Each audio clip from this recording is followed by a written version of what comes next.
Two hearings have since been held. One, I think, on the November 30th. The other was on November 23rd. I think the next hearing is coming up soon.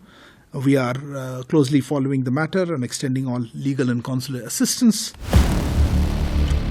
India's envoy to Qatar met 8 ex-Navy personnel sentenced to death in October for reasons still not known on Sunday, the government said this afternoon. External Affairs spokesperson Arindam Bagchi said, "Our ambassador got consular access to meet all 8 in prison on December 3. On India's appeal against the death sentence, Mr. Bagchi said, "There have been 2 hearings so far. These were held on November 23rd and November 30th. We are closely following the matter and extending all legal and consular assistance. This is a sensitive issue, but we will do whatever we can." The next hearing is expected soon. The ambassador's meeting with the sailors has been set up as a positive step, one that addresses concerns over consular access to the 8 Navy personnel, which seems now to have improved. Also seen as a positive step is that there have been 2 hearings since India filed its appeal. News of the meeting with the 8 sailors arrested in August last year by the country's intelligence agency, allegedly for spying, is being linked to Prime Minister Narendra Modi's meeting with the Qatar ruler Sheikh Tamim bin Hamad Al Thani on the sidelines of COP28 summit in Dubai. You would have seen that Prime Minister Modi met Sheikh Tamim bin Hamad, the Emir of Qatar, in Dubai on the sidelines of the COP28 summit. They had a good conversation on the overall bilateral relationship as well as the well-being of the Indian community, Mr. Bagchi said.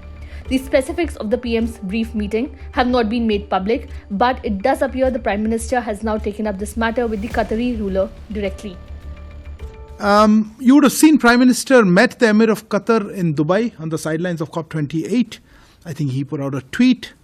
My understanding is that they're good conversation on the overall bilateral relationship as well as in the well-being of the Indian community, as he said. Look, it's the Prime Minister's conversation with him. I have nothing further to add. He wanted an update on the case as such. There have been 2 hearings. As you know, we filed an appeal, as is from the families, and the detainees had filed an appeal. 2 hearings have since been held. One, I think, on the November 30th. The other was on November 23rd. I think the next hearing is coming up soon. We are closely following the matter and extending all legal and consular assistance. Meanwhile, our ambassador got consular access to meet all 8 in prison on 3rd of December. And as I said, this is a sensitive issue, but we will continue to follow, and whatever we can share, we will do so. On November 24th, a Qatari court had accepted India's formal appeal against the death sentence, which the government said had left it deeply shocked. Subscribe to Oneindia channel and never miss an update.